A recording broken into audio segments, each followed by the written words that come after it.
एक क्षण रुकिए, अपने हृदय के भीतर झांकिए। क्या आपने कभी महसूस किया है कि जीवन में कुछ ऐसा बोझ है जो आपसे दूर नहीं होता?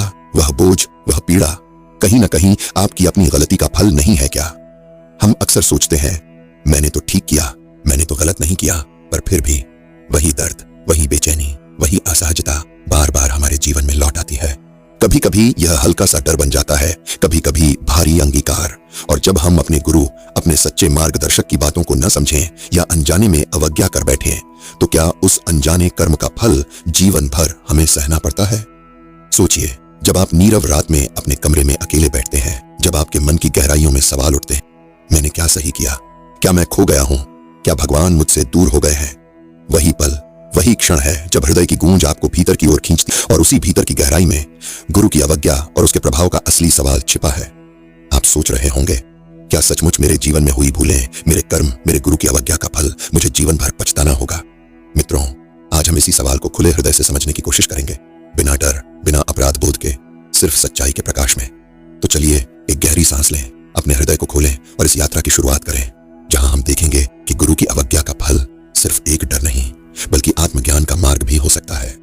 समस्या की जड़, जब हम जीवन की दौड़ में उलझ जाते हैं तो अक्सर यही भूल कर बैठते हैं, हम अपने भीतर की आवाज को सुनना छोड़ देते हैं। जब वह संदेश हमारे अहंकार की दीवार से टकराकर लौट जाता है, या हम अपनी इच्छा और संवेदनाओं के कारण उसे अनसुना कर देते हैं, तो हमारे मन में उलझन और पीड़ा बढ़ जाती है। देखिए, सामान्य गृहस्थ जीवन कितना कठिन है। घर परिवार की जिम्मेदारियां, नौकरी, सामाजिक अपेक्षाएं, हर तरफ से दबाव, और बीच में जब भी कोई बड़ा निर्णय लेना होता है या कठिन समय आता है, तो वही पुरानी भूलें, वही अवज्ञा की यादें हमारे कदमों में कांटे की तरह चुभती हैं। हम सोचते हैं, मैंने तो कोशिश की, मैंने तो ठीक किया, लेकिन भीतर की हलचल, बेचैनी और पछतावा कहीं न कहीं हमें घेरता रहता है। यही स्थिति है जब साधक के मन में सवाल उठते हैं, क्या मेरी गलती का फल हमेशा मेरे साथ रहेगा? यही वह जड़ है, हमारे अहंकार, हमारी असावधानी और हमारी छोटी छोटी अवज्ञाएं। साधारण जीवन में हम इनको नजरअंदाज कर देते हैं, लेकिन उनका प्रभाव धीरे धीरे हमारे जीवन के हर पहलू को प्रभावित करता है।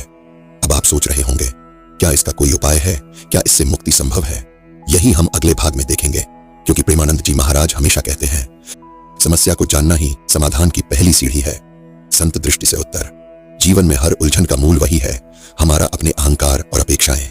हम चाहते हैं कि सब कुछ हमारी मर्जी के अनुसार चले, सब हमारी सोच के मुताबिक हो, और जब ऐसा नहीं होता तो मन अशांत हो जाता है, पीड़ा बढ़ जाती है।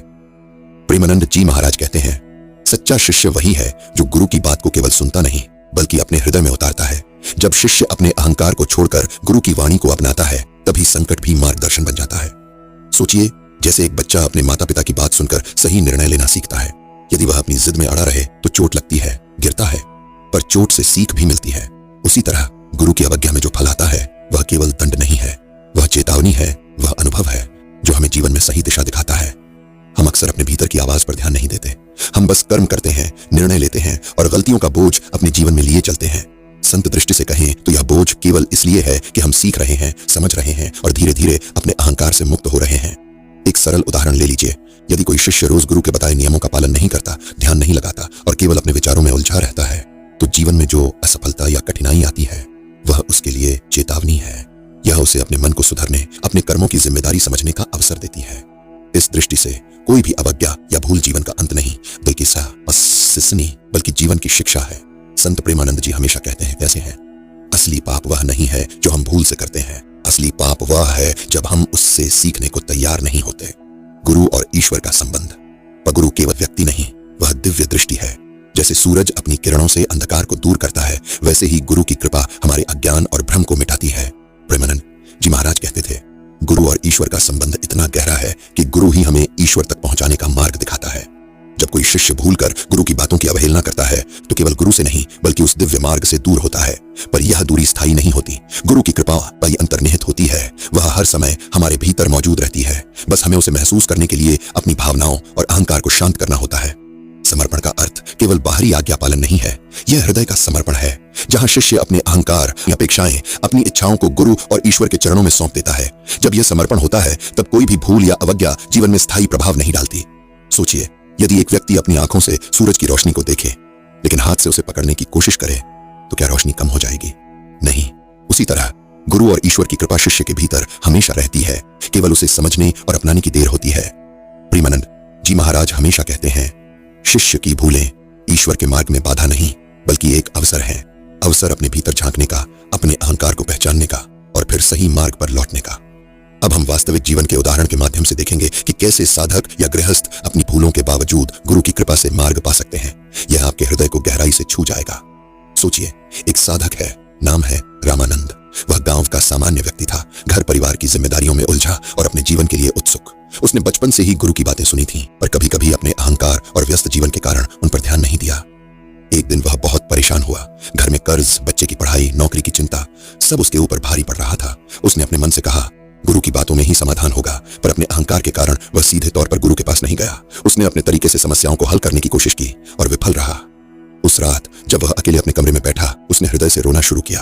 आंखें नम थीं, हृदय भारी था और तभी उसे याद आया, गुरु ने कहा था, सच्चा शिष्य समर्पण से ही मार्ग पा सकता है। भूल हो तो घबराना नहीं बल्कि सच्ची प्रार्थना से सुधार की ओर बढ़ो। रामानंद ने आंखें बंद की और हृदय से स्मरण किया। उसने अपने अहंकार को त्यागते हुए गुरु के चरणों में समर्पण किया।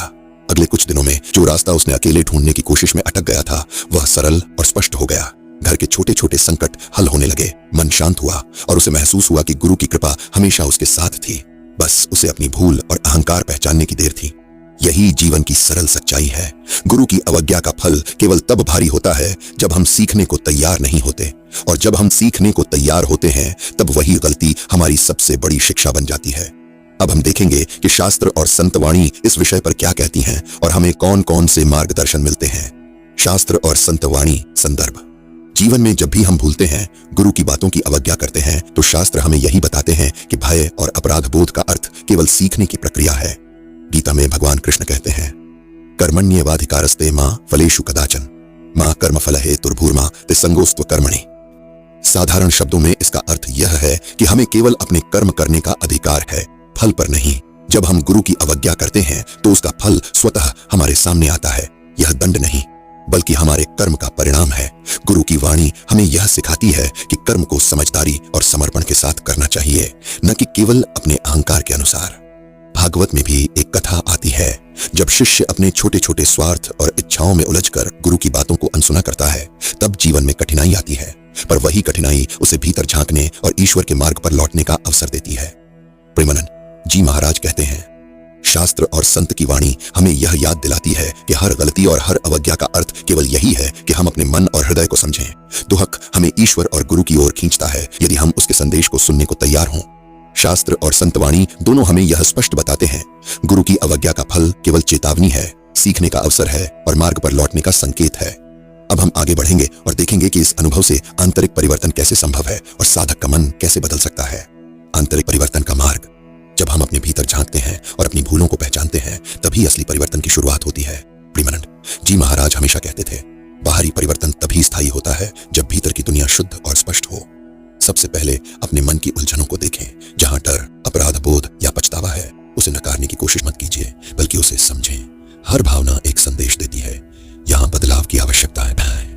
फिर साधना की ओर बढ़ें। नाम जप, स्मरण, मौन, यह सिर्फ शब्दों का अभ्यास नहीं बल्कि हृदय का अभ्यास है। जब आप गुरु और ईश्वर का स्मरण करते हैं, जब आप शांत बैठकर अपने भीतर की आवाज सुनते हैं, तब धीरे धीरे अहंकार कम होने लगता है और आप समझने लगते हैं कि कौन सा कर्म सही है और कौन सा केवल भ्रम है। यह भी ध्यान रखें कि परिवर्तन रातों रात नहीं आता, स्नेह आता। धीरे धीरे लगातार अभ्यास से ही मन और हृदय बदलते हैं। प्रेमानंद जी महाराज कहते थे, सत्य मार्ग पर लौटने वाला साधक कभी अकेला नहीं होता। वह हर कदम पर गुरु और ईश्वर की कृपा महसूस करता है। और सबसे महत्वपूर्ण, समर्पण। जब आप अपने अहंकार और दोषों को गुरु और ईश्वर के चरणों में सौंपते हैं, तब कोई भी गलती स्थायी नहीं रहती। मन साफ होता है, दृष्टि स्पष्ट होती है और जीवन में संतुलन लौट आता है। याद रखिए, अवज्ञा का फल केवल चेतावनी है और चेतावनी का असली उद्देश्य आपका आंतरिक सुधार है। यही मार्ग है जो साधक को असली स्वतंत्रता और शांति की ओर ले जाता है।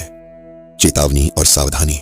जब हम जीवन में गुरु की वाणी को नजरअंदाज करते हैं या केवल दिखावे के लिए भक्ति करते हैं, तो वह केवल भूल नहीं होती, वह मन और हृदय के लिए खतरा बन सकती है।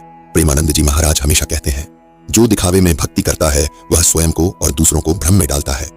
देखिए, भाई किस्ती मरीन देखिए, साधक जो अपनी गलती को लगातार अनदेखा करता है, जो अहंकार और इच्छाओं में डूबा रहता है, उसके लिए जीवन कठिनाइयों से भरा हो जाता है। वही अनुभव उसे बार बार गिराता है। यह कोई दंड नहीं बल्कि प्राकृतिक परिणाम है। ध्यान रखें, यह चेतावनी केवल भय पैदा करने के लिए नहीं है, यह प्रेम और करुणा से दी गई सीख है। जब हम सतर्क रहते हैं, अपने मन और कर्म पर ध्यान देते हैं और दिखावे की बजाय सच्ची भक्ति अपनाते हैं, तो वही गलती हमारी सीख बन जाती है, न कि बोझ।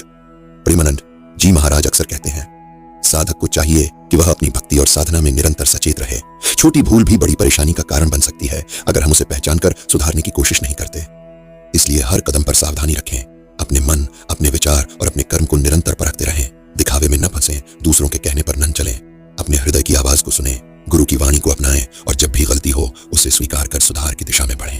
अब हम शांति और आश्वासन के अनुभाग में प्रवेश करेंगे, जहां हम प्रेम, धैर्य और विश्वास के माध्यम से श्रोता को सांत्वना देंगे।